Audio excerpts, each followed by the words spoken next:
Welcome back. We're continuing our discussion on the mole concept. You might remember we said something I think pretty profound in the previous video related to the atomic mass of an element. We said if we knew the atomic mass of an element,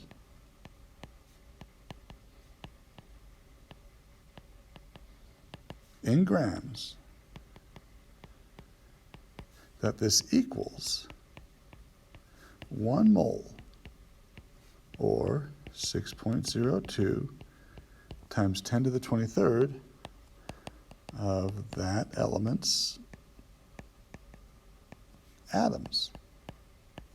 Remember, we don't count atoms individually. We count them by weighing them.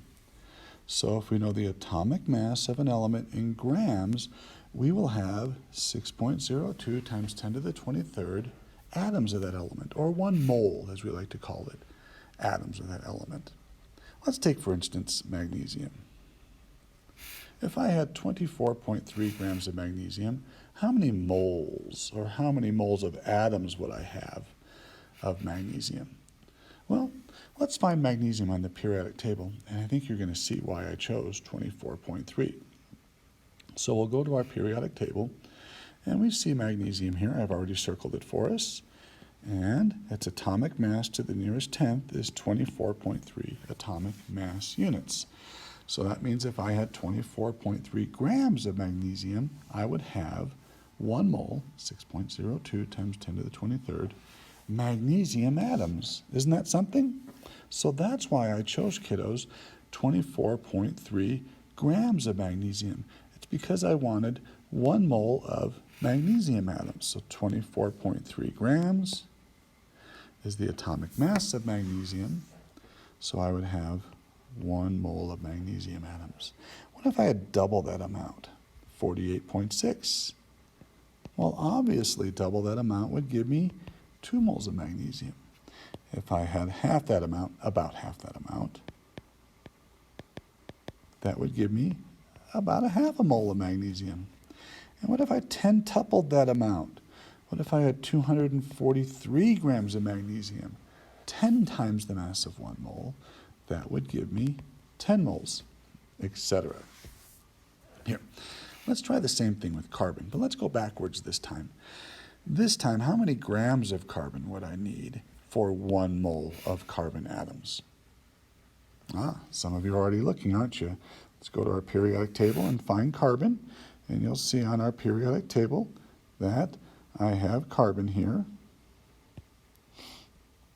And its atomic mass is 12.0 to the nearest tenth atomic mass units. That means if I have 12.0 grams of carbon, I will have 1 mole, or 6.02 times 10 to the 23rd, carbon atoms. So let's go back to our problem here. What if I had 1 mole of carbon atoms? 1 mole, kiddos. I would need 12.0 grams of carbon. What if I wanted 2 moles? I would need 24.0 grams. Wouldn't I need 2 times that amount? What if I only wanted a half a mole? Very good. I'd need 6 grams of carbon. What if I wanted 10 moles? Well, if 1 mole is 12 grams, 10 moles then would be 120 grams. You see how that works? Once again, we count atoms by weighing them. We don't count them individually. Let's do the same thing for molecules. You might say, well, how do we do the same thing for molecules? Let's think about this. How much would 1 mole of H2O molecules weigh? Doesn't water consist of 2 hydrogens and 1 oxygen? Now, if we find hydrogen and oxygen on our periodic table, you'll see that hydrogen has an atomic mass of 1.0 atomic mass units. Oxygen has an atomic mass of 16.0 atomic mass units. So, if I have 2 hydrogens and 1 oxygen, wouldn't the water molecule have an atomic mass of 18.0 atomic mass units. So if I wanted 1 mole of water molecules, how would I count that out? Very good. I'd take the atomic mass of that molecule in grams, and that would give me 1 mole of that molecule's molecules. So I would need 18.0 grams of water to give me 1 mole of water molecules. What if I wanted 2 moles? Well, if 1 mole weighs 18 grams, 2 moles would weigh twice that, 36 grams, wouldn't it? What if I only wanted a half of a mole? Well, if 1 mole weighs 18 grams, wouldn't a half of a mole of water weigh 9 grams? Got it? All right, why don't you try the next one on your own? You're going to need your periodic table. How much would 1 mole of calcium chloride weigh? So you're going to have to look up the atomic mass of a calcium and the atomic mass of chlorine. Now remember, you have 2 chlorines here, kiddos, and then you'll add them together. So pause the video and see if you can figure out the molecular weight or formula weight of 1 mole of calcium chloride particles. Go ahead and pause the video and then start it again when you're set. All right, welcome back. Did you notice that calcium to the nearest tenth has an atomic mass of 40.1 atomic mass units? And chlorine to the nearest tenth is 35.5 atomic mass units.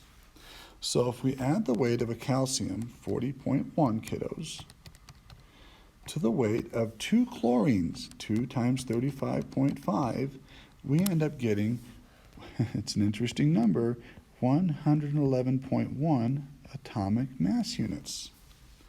So if we know the formula weight of calcium chloride in atomic mass units in grams, we know the weight of 1 mole of calcium chloride formula units, which would be 111.1 grams per mole of CaCl2.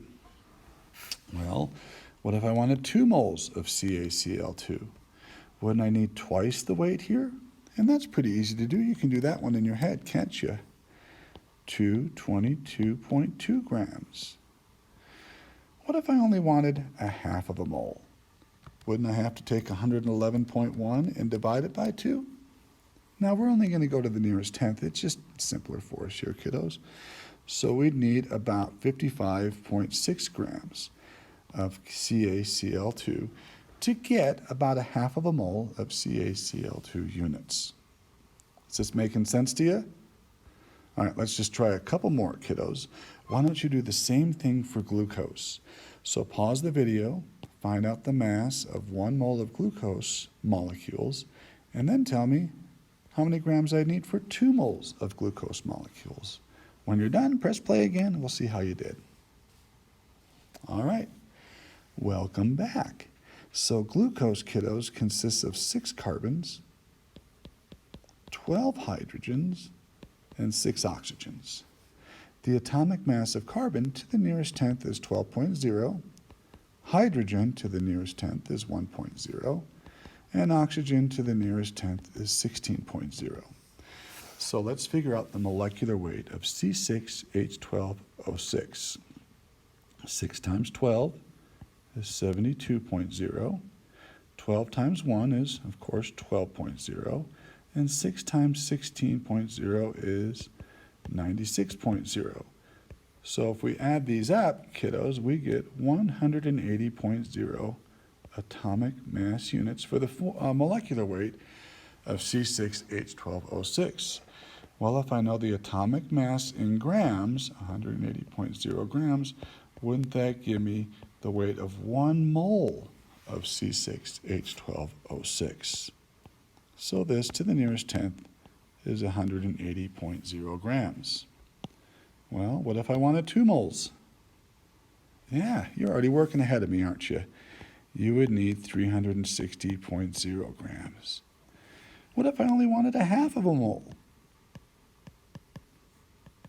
Well, if 1 mole is 180.0 grams, wouldn't a half of a mole be 90.0 grams? Etc., etc. Okay? All right, we'll practice some more on the next page. See you soon, kiddos. Bye-bye.